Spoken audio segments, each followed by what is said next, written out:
Tegus. É uma lua que era um meteorito, um cometa, e pela força eletromagnética de Marte, virou uma lua, né? Então, assim, esse Nibiru pode estar atraindo na sua própria órbita, à medida que ele se aproxima desse cinturão de asteroides, uma série de asteroides em torno dele. Talvez ele mesmo seja responsável por algumas alterações dentro do nosso próprio planeta. A gente sabe sempre que um astro se aproxima de outro, ele exerce um campo eletromagnético que faz com que ele tenha uma influência muito grande sobre os outros planetas. A próxima. Bom, chegamos aqui à sétima profecia maia. A sétima profecia fala do tempo zero, né? Do momento de zerar, do momento de passar. E aí eu trouxe essa imagem, que é a imagem da espiral, né? A espiral que a gente vê em todos os lugares, principalmente a gente que estuda os ciclos da deusa e os monumentos sagrados.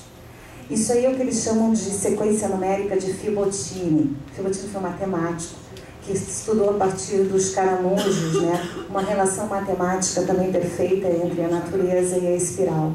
Então, como é que a gente explode a espiral através da sequência de Fibonacci? Então, aí a gente vai 1, 2, 3, 5, 8, 13, 21, e aí ele recomeça. Então, um camarada, esqueci o nome dele agora, ele começou a estudar uma coisa chamada as espirais de energia do planeta e as acelerações, confrontou isso com a sequência da espiral de Fibonacci e com a ressonância Schumann, e chegou a algumas conclusões. Por exemplo, que o mundo dá saltos quânticos, né, de evolução a períodos de tempo cada vez mais curtos. Isso é fácil da gente entender, né? Assim, a vida do meu tataravô não foi muito diferente da vida do tataravô dele. Não foi. Ele vivia mais ou menos no mesmo jeito, ele tinha mais ou menos a mesma história e tal. A vida dele era uma coisa meio constante, né? A gente viu assim, a própria Idade Média, né, que era uma coisa que durou 1000 anos, né? Você demorava 1000 anos para sair daquele negócio, né?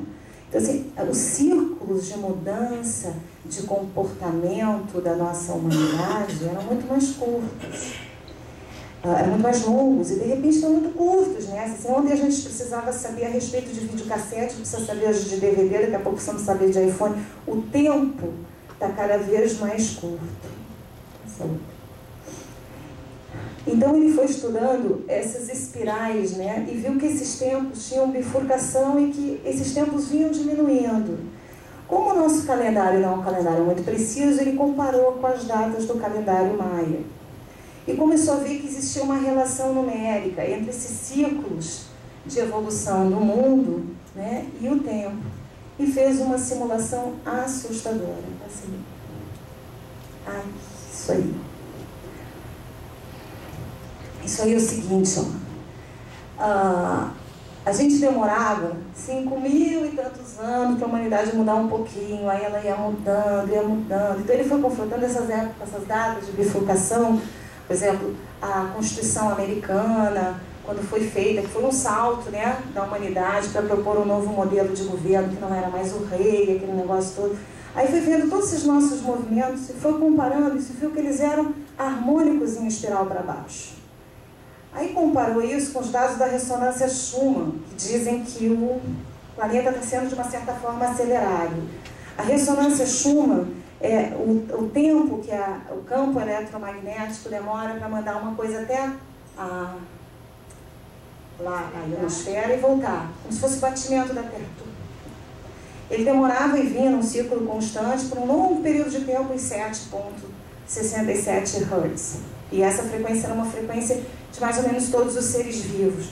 Hoje ela já está em 8,7, quase 9. E quando ela chegar a 13, ele disse que a gente vai chegar nesse lugar chamado Turning Point. Isso, quando a gente viu essa espiral, né, e a gente viu essa espiral lá na Inglaterra, porque essa tese a gente trouxe lá de Glastonbury, lá do pessoal que fica estudando aqueles negócios, Então ele vem dizendo que a gente vem caindo em consciência coletiva tão rapidamente que a gente já nem lembra as últimas mudanças que a gente fez na nossa própria vida, assim. E eu acho que isso é uma coisa que a gente sente, todos. Parece que você não é igual que você era antes e você está mudando e cada vez mais rápido e cada vez as coisas demoram menos tempo. E que essa queda da espiral, ela vai ser assustadora. Por exemplo, a gente tinha turning points de 109 anos, depois de 67, depois de 41, depois de 25.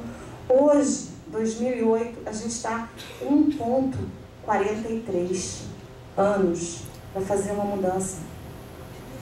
Aí eu fiquei pensando na teoria de ação e reação. Né? Aí assim, então significa, se o tempo está mais curto, que a ação que eu faço hoje tem uma reação ali na frente logo. Então vamos pensar só nessas últimas duas tragédias. A gente viu no início do ano o governo da Birmânia fazendo quer dizer, os monges protestando contra o governo de Myanmar, que é um governo horroroso e tal, e aí viu os militares contra os monges de uma forma assustadora no início do ano na Birmânia, e acabou a Birmânia de ser varrida praticamente com um ciclone. Salva a informação. Vamos para a China. A China fez a mesma coisa no início do ano com o Tibete, do fogo em Lhasa, perseguiu monges, falam em barbaridades e tal, e o terremoto.